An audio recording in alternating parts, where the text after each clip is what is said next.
Bienvenue sur Africa 24 dans cette nouvelle édition du QG Weekend. Voici les titres de l'actualité. Les résultats des élections générales du 30 décembre sont toujours attendus en République démocratique du Congo.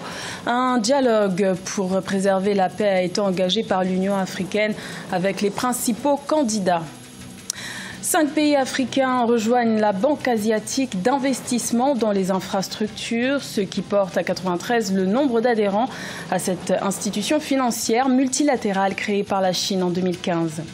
Et l'industrie du textile algérien est menacée par la concurrence extérieure. Les autorités ont décidé de mener des actions concrètes pour relancer ce marché dominé par l'importation. La mission d'observation de l'Union africaine se montre ferme face aux principaux candidats de l'élection présidentielle en République démocratique du Congo et aussi face à la CENI. Le pays est toujours dans l'attente des résultats provisoires des élections générales du 30 décembre 2018, dont la publication est initialement prévue le 6 janvier. Un dialogue tripartite a été organisé dans le but de préserver la paix. Wendiam Valentin Compaoré. Chercher des voies et moyens pour un climat apaisé après les scrutins combinés de dimanche 30 décembre. C'est le grand défi à relever par la classe politique congolaise. Pour ce faire, une tripartite entre la mission d'observation de l'Union africaine, la CENI et les 3 principaux candidats à la présidentielle, dont Emmanuel Ramazani Shadari, qui s'est fait représenter, a eu lieu ce mercredi 2 janvier à Kinshasa. Nous les avons mis devant leurs responsabilités et nous avons dit l'Afrique à les regards braqués sur vous. Faites en sorte que nous ne soyons pas dessus. Il faut que les résultats soient conformes à la volonté des Congolais. Alors, je pense qu'à partir de ce moment-là, attendons que ce soit conforme à la volonté des Congolais. Les Congolais pourront s'armer encore un peu plus de patience quant à la publication des résultats des scrutins. Prévu le 6 janvier, la publication pourra ne pas avoir lieu à cette date quand on considère l'évolution des compilations qui, 4 jours après les scrutins, n'est qu'à 20% de dépouillement. Ça, j'en doute parce que quand je sais que certains coins du pays n'ont pas encore transmis les résultats, que ce soit dimanche ou lundi, ça ne nous dérange pas, ou mardi. Mais c'est que nous voulons que les résultats qui seront publiés reflètent la vérité des urnes. Dans un contexte de coupure d'Internet, le climat post-électoral est un peu pesant. Avec des risques de troubles qui planent sur ces processus, les appels au calme et à l'apaisement se multiplient. Nous avons voulu conscientiser nos aînés qui ont été à la course à la présidentielle pour leur dire que nous n'avons que le Congo comme seul héritage. Nous ne pouvons pas détruire le Congo aujourd'hui pour un sentiment d'un seul jour. Environ 40 millions d'électeurs se sont rendus aux urnes le dimanche 30 décembre 2018 pour les scrutins combinés, les législatives nationales et provinciales, mais aussi la présidentielle. Avec la présidentielle, l'enjeu, c'est surtout l'alternance pacifique au sommet de l'État, une première dans l'histoire du pays. Le Conseil des gouverneurs de la Banque asiatique d'investissement dans les infrastructures vient d'approuver l'adhésion de 5 nouveaux membres issus du continent africain. Il s'agit de l'Algérie, du Ghana, de la Libye, du Maroc et du Togo, ce qui porte à 93 le nombre de membres présents dans cette institution financière créée en 2015. Aïssatou Bari et Marcel Farbamaroun. La Banque asiatique d'investissement pour les infrastructures a approuvé la demande d'adhésion de 5 pays africains. Il s'agit notamment de l'Algérie, du Ghana, de la Libye, du Maroc et du Togo. Avec ces nouvelles adhésions, l'institution financière multilatérale compte désormais 93 membres. Objectif, améliorer les conditions économiques et sociales grâce à des investissements dans des infrastructures durables. En l'espace de 3 ans, le nombre de membres de la Banque asiatique d'investissement dans les infrastructures est passé de 57 fondateurs à 93 membres. Cela montre l'engagement de nos membres pour la coopération multilatérale et renforce le rôle de la banque dans la communauté financière internationale. Depuis son lancement en janvier 2016, la Banque asiatique d'investissement pour les infrastructures a investi 7,5 milliards de dollars dans 35 projets, dont la majorité en Asie. L'Égypte est le seul pays africain à avoir bénéficié de prêts de l'institution. 210 millions de dollars en 2017 pour la construction de centrales solaires et 300 millions de dollars en 2018 pour un programme d'assainissement rural.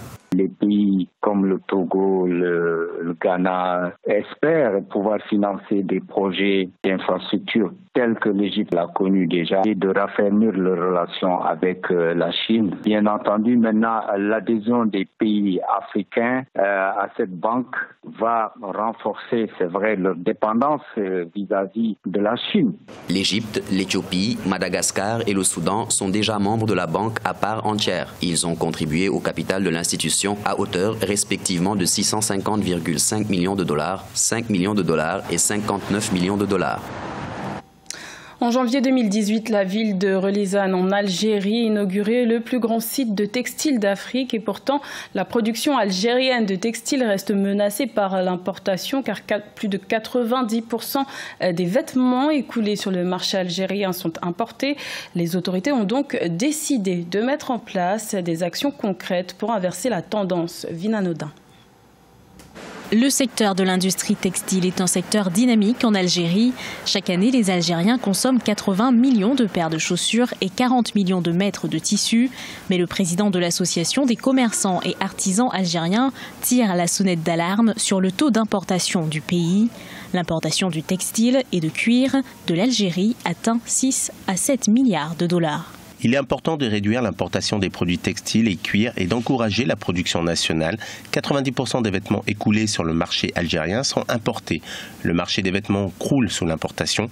Il devient nécessaire de développer et d'activer toutes les mesures valables pour encourager l'industrie locale. Si l'importation menace le secteur de l'industrie textile algérienne, il ne reste pas moins un domaine vecteur d'emploi.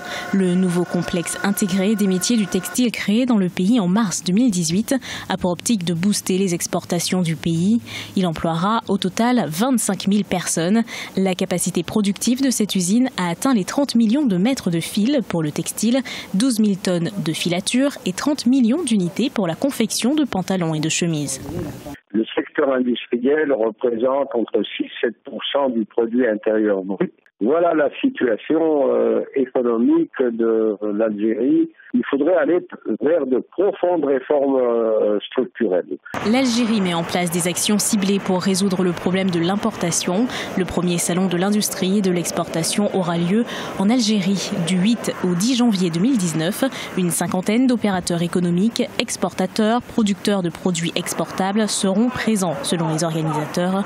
2 autres salons seront organisés du 21 au 23 janvier en collaboration avec la Chambre de commerce d'Alger et la Fédération nationale des travailleurs des textiles et de cuir. En Côte d'Ivoire, la commune d'Abidjan souffre d'un manque d'infrastructures d'assainissement individuel dans les quartiers précaires. La fabrication de latrines est devenue un enjeu de santé publique, raison pour laquelle les artisans locaux sont formés pour apporter des réponses aux besoins des ménages. Reportage de notre correspondant Olivier Conan. Vers une amélioration de l'assainissement dans la ville d'Abidjan en Côte d'Ivoire. La capitale économique du pays est confrontée depuis longtemps à des problèmes d'assainissement. Le développement important d'Abidjan, qui compte environ 6 millions d'habitants, avec la création de nombreux quartiers précaires, n'a pas été suivi par la construction d'ouvrages d'assainissement. Pour les spécialistes, la solution durable viendra de la création d'un véritable marché de l'assainissement.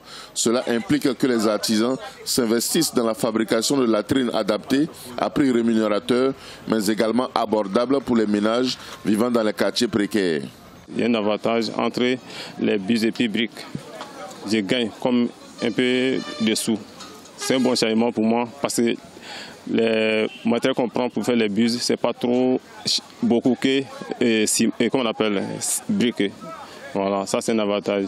Les artisans et les entrepreneurs ont été formés à l'utilisation du béton pour la fabrication de bus à même de résister à la corrosion. Une innovation technique pour des ouvrages durables. L'eau de la douche mélangée avec de la sel est plus toxique que même de l'acide ordinaire. Donc en quelques années seulement, les briques pourrissent. Le béton, lui aussi, les bus sont confectionnés à base du gravier, du ciment et du sable. Et le dosage se fait entre 350 et 400 kg au mètre cube. Donc c'est du costaud. La construction d'infrastructures d'évacuation des eaux usées des ménages permettra notamment de réduire les maladies comme la dysenterie.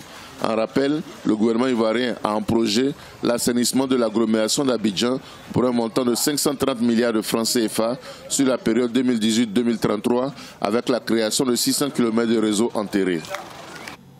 Depuis 2012, le Mali est en proie à des violences terroristes, rebelles et intercommunautaires. Une situation qui a conduit la MINUSMA, la mission des Nations Unies au Mali, présente sur le terrain depuis 2013, à élaborer un programme sanitaire. Elle offre des soins médicaux gratuits aux populations des régions les plus reculées. Siamlo Victoria Sedje. Au Mali, les populations des régions reculées ont commencé à recevoir des soins médicaux gratuits. Il s'agit d'un programme d'aide humanitaire déployé avec l'aide de la MINUSMA, la mission des Nations Unies dans le pays. Je suis très soulagée après avoir été vue par le médecin. Ils font un excellent travail. Comme on n'a pas malheureusement tout l'arsenal thérapeutique nécessaire, on fait de notre mieux pour remédier à certaines pathologies. Toutefois, l'offre médicale ne couvre pas tous les besoins médicaux des populations. L'état de santé fragile des personnes âgées nécessite des soins beaucoup plus importants. C'est les personnes âgées, surtout des pathologies articulaires chroniques, arthrose, parfois des cas d'arthrite et surtout des problèmes oculaires. Malheureusement, pour ces problèmes oculaires, ce sont des pathologies pour lesquelles on ne peut pas remédier, nous, à notre niveau, avec nos moyens. Donc, ce sont des pathologies comme cataracte, glaucome, etc. Bon, comme diagnostic clinique, peut-être qu'il faut la paraclinique pour confirmer. Mais a priori, ce sont des pathologies qui nécessitent une démarche beaucoup plus rigoureuse, beaucoup plus spécifiée. La situation sécuritaire dans certaines régions du Mali ne cesse de s'aggraver, ce en dépit des efforts du gouvernement pour lutter contre le terrorisme. Depuis 2012, le pays est en proie aux groupes armés ou terroristes, ainsi qu'à des violences intercommunautaires.